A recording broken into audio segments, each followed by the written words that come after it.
Hari sa central office ang mga regional na ganito yung program, cleanliness program. The following day, imi-meeting lang din ni regional ang kanyang mga direct na mga supervision, yung mga leaders, yung mga provincial leaders para tatanggap sila ng instruction mula sa region. The following day, ito namang mga provincial, mimitin na yung mga nasasakupan niyang mga municipal leaders na ganito yung instruction. The following day, ang municipal leader, imimiting niya yung kanyang mga barangay leaders sa Diban government niya. Ito yung gagawin natin. Nakaschedule yun eh. The following day, imimiting niya yung kanyang mga purok leaders. O maghanda kayo. Kasi nakalagay na sa kalendaryo, sa araw na yan, sa oras na yan, buong Pilipinas, sabay-sabay ang galaw sa paglilinis bawat purok. Malinis dati. O imagine, ganun. Ilang oras lang. Pag malinis ang bawat purok, malinis bawat barangay, pag malinis bawat barangay, ibig sabihin malinis buong bayan, malinis ang buong probinsya, malinis buong probinsya, ibig sabihin buong Pilipinas maging malinis. Kasi napaka-rami yung tinaguri ang perfect system. Kaya tinatawag ito sa ibang mga spiritual group na ang divino gobyerno ng Diyos ay perfecto gobyerno ng Diyos. Bakit perfecto? Kasi yung system niya ay talagang perfecto. May mga system dito, ano yung mga problema dyan, under sa assessment ng divine government, paano natin yan malutas? Panay meeting to eh. Hingiin natin yung gabay ng Diyos. Unang-una nakikita natin yung in my personal sa akin, ang una ko na-observahan, hindi na perfect sa gobyerno natin yung waste management program. Kaya daming basura sa Pilipinas. Pag punta mo ng dagat, that's house na doon. May solusyon tayo dyan. Mayroong solusyon tayo dyan. Kung paano yan gagawin. Kasi may isa akong kaibigan na ka-invento nung incinerator na walang usok. Oh, yan. Meron tayo nun. Dapat ng project na yung last, siguro 2001 o 2004. Kaya dito, hinahanap natin yung mga pinangkalooban ng Diyos na lahat ng mga Filipino scientists susuportahan kung paano yung mga binigyan ng talento ng Diyos. Kung paano natin malutas ang problema na sa loob ng 30 years maging paraiso talaga. Ngayon, paano makalabas yung mga hari? Ito na. Kasi, sa umpisa, pwede kang pagtawanan dito eh. Nag-attend lang ng meeting na sa turning. Ngayon, hari, Rayna na. Imagine. Huwag nating yung mga pagbashir ng mga tao. Bakit ka hari at Rayna? Huwag kayong mahiya na tawaging hari at Rayna sapagkat totoo na meron tayong kahari. Ano lang. So ngayon, sa material, iunti-unti, kasi hari at Rayna naman. Pati damit, papalitan eh. Ano yung kuhan, pati damit natin, meron tayong tinatawag na royal culture. Darating araw na tayo, pag full function na ito, hindi na ito yung damit natin. Hindi. Makikita talaga na bilang hari at Rayna. Pati na yung kuhan natin, yung tirahan at opisina, nasa bahay lang. Unlike dito, yung barangay hall, separate sa bahay ni Kapitan. Di ba? Pero sa divine government, yung opisina, yung tirahan mo, nandyan na rin yung opisina mo. Pero iba ang tawag. Kasi hari ka man. Anong tawag sa bahay mo? Palasyo. Kaya barangay palas. May pag-aaral ko na yan, ha? Pinigyan pala palasyo. Palasyo dito mo? Palasyo. Sabi nahanap sila, saan ba yung palasyo ni Haring Palasyo? So naka-program na po ito. Lahat ng barangay palaces sa barangay level, pareho ang design sa buong Pilipinas. At iba din yung design sa municipal level. Yung palas ng municipal palas ay iba sa design sa barangay para madaling distinct talaga yan. Ganon din ang provincial palace, iba yung design. Yung identity. Yung identity niya. Ganon din sa region at kakaiba din sa ang main palace ay nandoon sa Banalan Ciudad de Pitan City. So, ganyan. Ay, may isa pa akong tanong. Ang tanong dyan, number 1 siguro, total tayo mga senior na, wala tayong magagawa dyan, no? Ay, kailan magaganap? Yan ang number 1 na kasing itatanong sa amin ng mga tao. Ibig sabihin, aabutin ba namin? Ay, abutin. Kasi Ayun. ganito, yung program ng Diyos, ito ang hindi pinapaalam sa mga sikta. Okay. Kasi ang pinipreach sa mga sikta, lahat tayo mamamatay. Pag tumatanda na, ibig sabihin malapit na mamatay. Yan ang nalagay sa isipan. At sa mga sekta kasi, Mindset na natin. Ganun talaga, kahit sino. Ngayon, hindi nila inaalam ng Diyos na ang plano ng Diyos na ibabalik niya yung buhay noon. Ano ba yung buhay noon? Ito yung sabi niya, prophecy. Sabi niya, after 2 days, sabi niya, ibabalik ang buhay. Revival of life. On the 3rd day, maging kasama natin siya. Yan. 3rd day.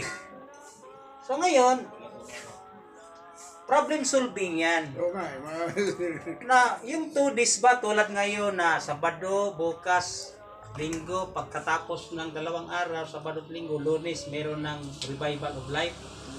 Ang formula ng Diyos na ang isang araw niya ay 1,000 years yan.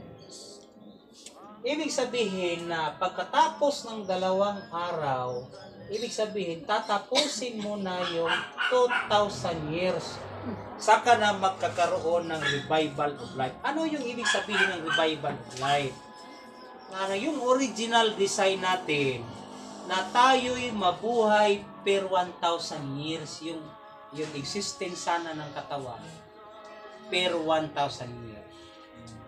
Nung nagkasala si Adam, hindi na nasunod yung pattern na mabubuhay tayo per 1,000 years. Nung nagkasala si Adam, 930 years na lang ang kanyang existence.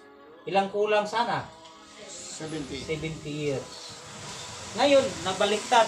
All throughout the generation, 70 ito na ang naging lifespan ng tao. 70 years. Yun ang promise ng Diyos na after 2 days, which is 2,000 years, ibabalik ang buhay. Ibig sabihin, yung mga mahabang buhay, na nabuhay tayo ng 1,000 years. So, anong protocol ng 1,000 years para maibalik yon? Sino magdala yon? Yung Christ na reigning of Christ 1,000 years. Kasi ang katumbas doon na unti-unting ibabalik sa tao yung mahabang buhay na nawala noong unang panahon. Programa po yan ng divine Kasama government. sa program pala yan. Ngayon, sino ang makapagsasabi na nandoon na nga yung mataas na buhay unti-unti nang binabalik? Yung mga senior citizens. Alam niyo ba kung anong promise ng Diyos sa mga senior? Sabi niya, ang inyong laman ay babata. Imagine babata! Kapalitan na. Oh, hindi naman dalawang katawan natin. Kaya totoo ang sinabi ni Dr. Rizal na the victory of death over life. Ibig sabihin yan, ang status natin ngayon. Medyo makapangyarihan si kamatayan over life. Pero sabi niya, may dugtong the victory of science over death. Kaya mayroong scientific na paraan. Lahat ng pagpahaba ng buhay, hindi po magic yan na, ay, binigyan ako ni Lord ng habang buhay. Ano yan? Ang kaligtasan ay gagawin. Kung nais nating maligtas, ano yan kumbaga, procedural po yung kaligtasan. Tulad ba ninyo May question ako dyan. You let explain that 1,000 years. 930 yung namatay yung si yung si Adam. Adam.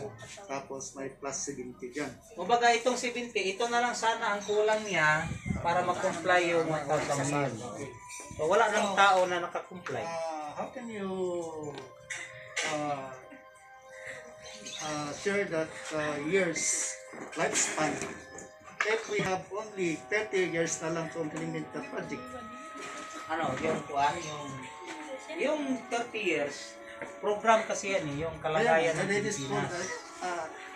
magiging implementing yan. So ngayon, nakuha ko yung tanong mo, so paano natin malaman kung nag-upisa na ba ito? Kasi ang question dyan, sabi ni senior, Mabutan pa ba? utang pa ba? Di ba? How can we, ano dyan, kung 30 years na ang implementation? Yung 30 years, hindi ito yung after, within 30 years. Within 30 years yan. Pwedeng 2025. Within 30 years na makikita natin ang mga pagbabago sa Pilipinas. Hindi lang pagbabago sa Kasi Pilipinas. 16 yan ng 30 years na binigay mo niya, kasi 5 president pa yan. Oh, ay Diba? president. Oh. So, program yan nasa Pilipinas na makita natin yung diyan natin makita na pinakamayamang bansa, pinakamalinis na bansa. Hindi lang yung kalagayan ng bansa, pati na yung sarili natin. Bakit? Balik tayo doon sa after 2 days. Kasi nakasulat yan sa prophecy, Hosea. Pabasahin niyo yung Hosea 6 chapter verse 6 verse 2. So ngayon, yung 2,000 years, saan yan umpisahan ng pagbilang? So ang nag-promise ng buhay na walang hanggan sa panahon ni Christ. Okay? So ngayon, yung taon natin na 2023, di ba? So anong ibig sabihin ng 2023? So mula sa panahon ni Christ, 2023 na. Tapos, ibig sabihin, tapos na yung 2,000 taon. Kaya ang panahon natin ngayon, revival of life. Kaya kung hindi nyo ba napansin, bakit maraming nagsirabasan? Scientifically ha, may mga food supplements, kaso lang sobrang mahal. Ginawa nilang negosyo. Kumbaga, they are inspired by God na nakakatulong sa pag-revive sa ating laman, sa ating dugo. So, kaso lang, naging negosyo. So, paano makabili yung mga mahihirap? Ibig sabihin, pabor lang yung mayaman. Kaya nga, wala pa financially, pag nataloy na yung financial, ay sos, walang problema sa mga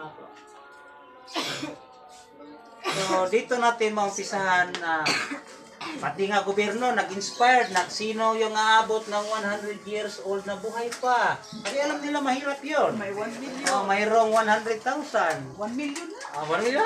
Yeah. 1 million na, tumaas na. 101. So, ganyan ba? Na 1 million for may mga separate explanation o discussion sa divine government. Isa yan sa mga programa, paano hahaba ang buhay. Na may mga iiwasan, gagawin ba sa tao? Mga iiwasan. So, ang maging living testimony yan, yung mga senior citizen. Kaya hindi namin encourage namin yung mga, ang tanong kasi nila, aabutan pa ba namin yung kanyang para bang naramdaman mo na parang hindi naaabutan pero ito naman ang tanong ko is i-reverse, nais nyo bang mabot? So simple, binigyan tayo ng Diyos ng tatlong pribilehiyo, hindi natin ginawa. Una-una sabi niya, humingi kayo para bigyan. Kung naghingi ka ng risk, Panginoon, ako'y pagod na, sana makapagpahinga. Maintindihan ng Diyos yan. Nais mo pa palang magpahinga. Talaga ibibigay yun. Ibigay. O kasi nang wish. Yan ang hinihingi ko palagi. Panay ka na sa simbahan. Akala, hindi lahat ng tao humihingi ng mahabang buhay. Kasi sabi nila, pagod na ako. Ganun ang common yan yung mga matatanda na. Lalo na pag kailan nagpapagod tao, nawawala ng pag-asa dahil maraming problema. Panginoon, pagod na ako. Hirapan na ako. So, ganun yun. Na, kung baliktarin natin, kung 17, kung ang Diyos makipagsundo sa iyo, mula 1 year old hanggang 70 years old, maghirap ka. Pero yung remaining 930 years mo, wala ka nang hirap dyan. O, di ba? Talagang ano ka? Ako Sikap Posible na yan kasi Papa. ni-reverse na lang yan. Kaya ang presyo na yan, yung 70. Diba? Hindi 1,000. Ang unang hindi natin naintindihan, yung sinabi ng Diyos na bibigyan ng buhay na walang hanggan. Ngayon, balik tayo sa simple lang, part kasi sa divine government eh. Ngayon, ito na. No? Idugang saging harian mao nga gidugangan ako nya nang usa ka deuterium nga ako unta ang tag-iya nga nang deuterium karon kay wa naman si eskusa ako lang ang tag-iya sa tibok nga Pilipinas anang deuterium ngan kay dili man na mahimo nga ako raw sara kay kinahanglan man madato ang tanang Pilipino mo nang nangita ako ang tanang mga pobre nga akong himuon ka ng tag-iya sa deuterium. Mo ni beneficiary sa deuterium. Kamo nga dili mo sugot ani ay ayaw mo ayaw mo palista. Bahala na mo sa uling mga daw. Bahala na mo makatanaw mo nga dato na ang tanan nga nalista na ani. Kanabang nalista nga mga tao kay 35 lamang kamilyon ang akong pangitaon. Kung makita na ko ang 35 kamilyon ka mga pobre, unya, sa 2022, mula na'y tag-iya sa deuterium. Ang daghang kay ni supak, bisag mga pulis, mga mayor, mga hipi sa mayor, isupak sa deuterium. Wa sila mahibalo. Nga kanang deuterium kadatuan sa tibok na Pilipinas. Pero mailhan ang Pilipinas nga haring nasod sa tibok na kalibutan.